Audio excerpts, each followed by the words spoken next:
we're preparing for those of you who may not know.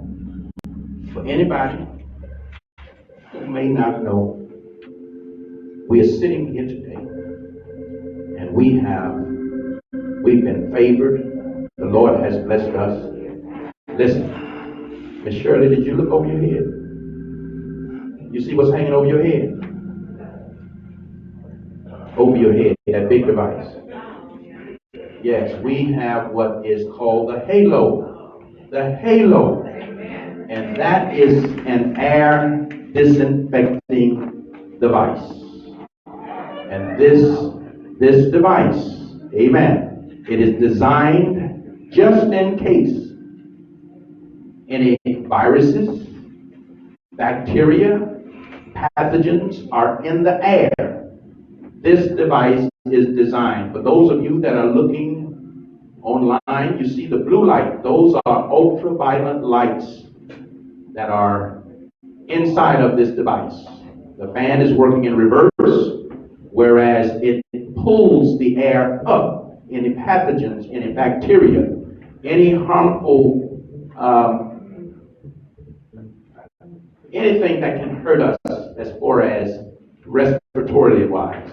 It goes through the ultraviolet light and it is killed. Amen? Instantly, immediately. Now, I'm going to ask the brainchild of this device, my friend, my brother. You all don't know him like I do. Come on up, Brother Anu. He is the brainchild. He is the engineer.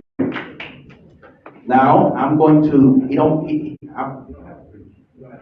come on over. Amen. He's going to come. Anyone have questions regarding the halō?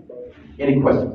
It's because of him. Now, this device didn't just happen overnight. A lot of study, a lot of ingenuity went into this. Boston University did the study and the specs to determine how many UV lights, whether or not it would actually kill the coronavirus. Amen. Okay? And not just coronavirus, but Boston College. Now, I'm doing the talking, but maybe you should be doing this.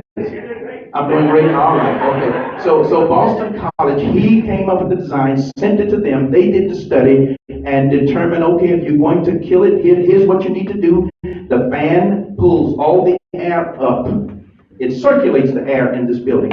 I have all of the drawings, the diagram that shows how it pulls from every angle. This device here will disinfect an area of 4,500 square feet. When I veer off, if I'm not being truthful, just let me know. This device will disinfect 4,500 square foot area. We don't have that here. Amen. But it is here, and this is designed that we as a people can get back to a sense of normalcy. Amen. And thank God for my friend, my brother. Amen. And we're brothers in many ways. Amen. You all know me, right? You all know me behind the steering wheel? Look, he's turning away. Guilt. Sir, you see it, right? Guilty. I happened to cruise up on him one night. And he didn't know I was cruising up on him. And I only caught him because he was caught in traffic. But when he saw an opportunity, he drives a Porsche 911. Oh, it's a 718. Okay, help me. That's the 911 is what I desire, I guess.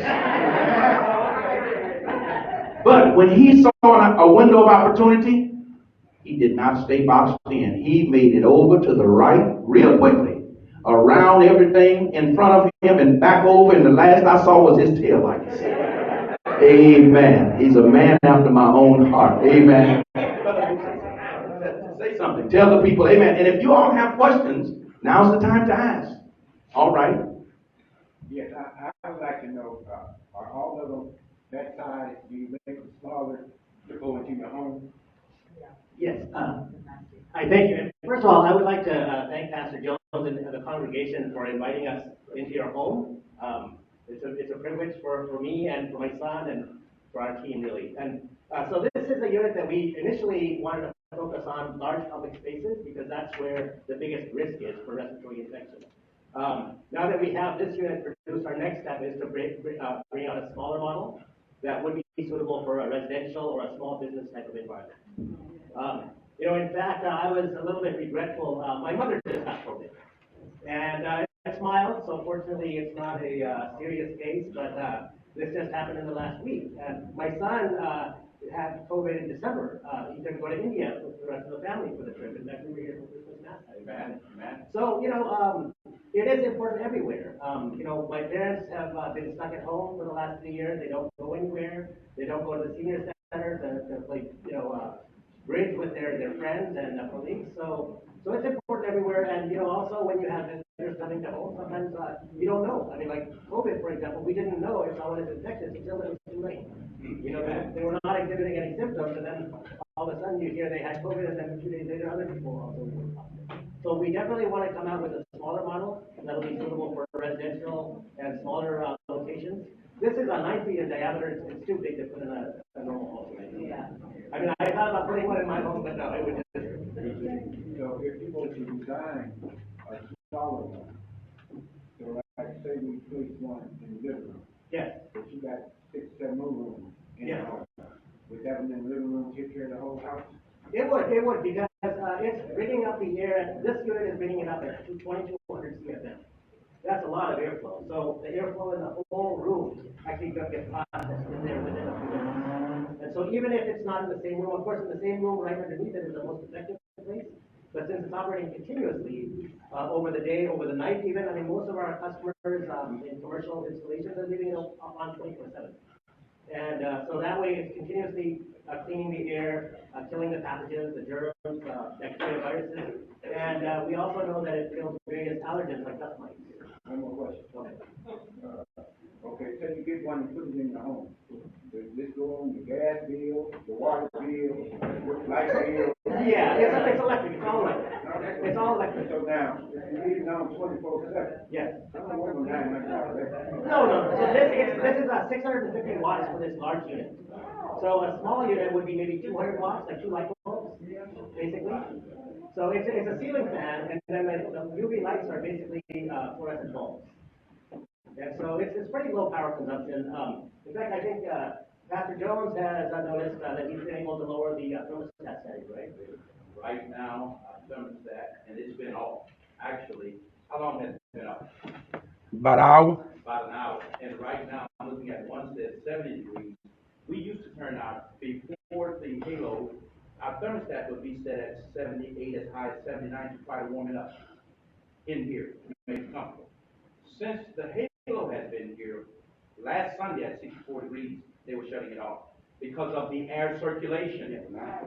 So the warm air at the top of the room is getting pushed back down. As the air below in the breathing zone where we're actually exhaling pathogens if we're infected, where that air gets pulled up, disinfected, and then pushes the warm air at the top that's already clean back down. So it recirculates in a very efficient way.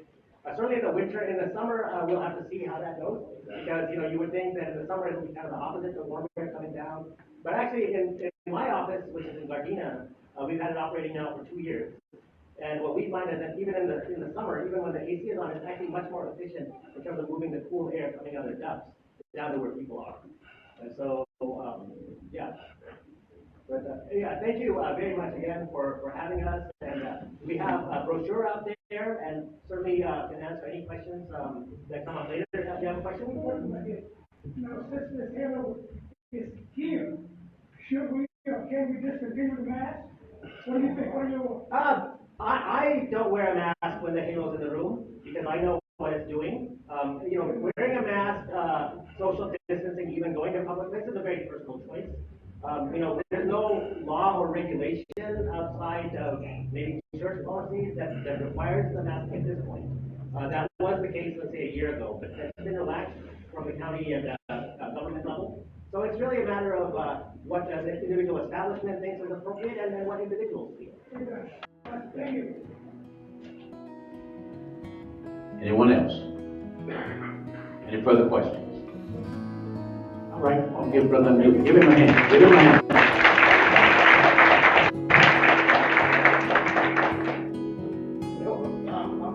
You're not here. Okay. I'm trying to tell him, don't be in a hurry to leave. Amen.